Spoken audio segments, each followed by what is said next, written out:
Hello students! Today we are going to have some fun with functions, although my tablet disagrees and said that's spelled wrong. By the end of this video, you should be able to tell the difference between a function and a relation, and then you should be able to identify the structure of function notation, as this will help us evaluate functions. Before I go ahead and actually define a function and a relation, I just want to remind us all what input and output means. So input in this case is what goes into a function, or it's what you're going to plug into the function. And an output is what a function produces, or it's the end result. Now, I'm not going to define function right off the bat, but I do want to give you some examples of functions and relations and see if we can maybe come up with some ideas on, what the difference is. So we have some very similar scenarios, but 1 and 4 are examples of functions, and 2 and 3 are examples of relations. Now 1 and 2 are very similar, and 3 and 4 are very similar, so I'm hoping we can compare and contrast and develop a definition. Our first example is a function. And a function example, although this isn't a mathematical example, it's just a situation that represents a function, is if you input a person and output his or her height. So for example, I could be the input, as me, Miss Mancini, and the output of that function then, or what comes out, would be my height. So about 5 foot 5 inches, give or take a few. Whereas a relation would be something like I inputted my height, and I would be the output. And we'll come back to this after we talk about the next example. Another example of a relation is if you input a state, so maybe we'll input Illinois, and you output the senator from that state. And now if you think about the senators from our state, we actually have two. We have Durbin and we have Kirk.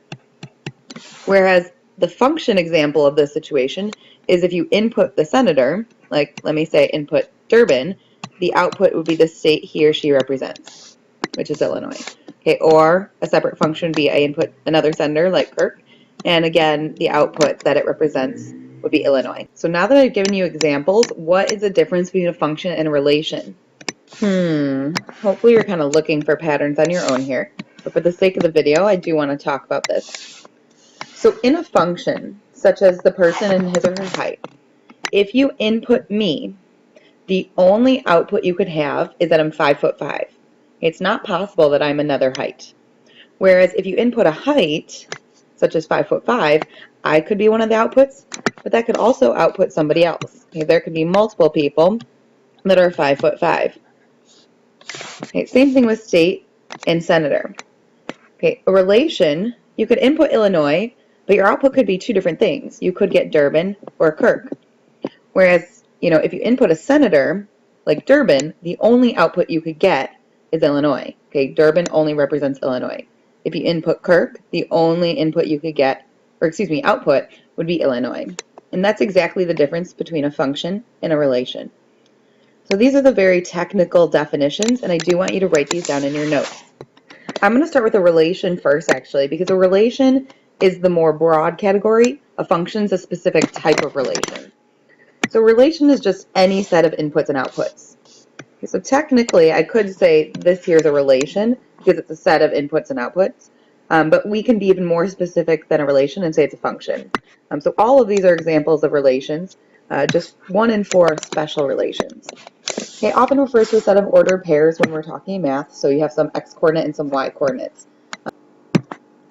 Whereas a function is a specific kind of relation. So it's a relation from a set of inputs to a set of outputs, kind of like a relation, but this is the part that makes a function special. It says that each input is related to exactly one output. I triple underline exactly because that's very important. Okay, so a function can only have one output for each input. So the reason 2 and 3 can't be functions is because each input could have multiple outputs. Okay, whereas 4 could be a function, or is a function, I suppose, because each input, whatever you put in the function, can only produce one thing. I always relate this back to what you probably learned a long time ago when you learned about function machines. So function machine, you put something into the function, like 3, then you do some rule to it, like maybe your rule is you take the input and add 2, and then you output some number. So if I take 3, put it in the machine, add 2, my output would be 5. Now, when we talk about functions, our input directly relates to an x-coordinate, and our outputs directly relate to a y-coordinate. So instead of saying rule is plus 2, you might say the rule is x plus 2. So 3 plus 2, because 3 is your input, and x is our input, and that gives you 5, which would be our y-coordinate. The way I remember functions is I think of like a vending machine. If the vending machine works properly, you put in $1, and you get out something like Skittles. And you should only get out one thing when you plug in the rule. So maybe you push B5 and you get Skittles out. If function doesn't work if I plug in B5 and it gave me Chex Mix instead of the Skittles I wanted. Okay, so when you plug something in the function like money and then the key code, it should put out exactly one thing, one bag of Skittles. Whereas a relation, you might put in B5 and then multiple things could come out, like I got Chex Mix and Skittles.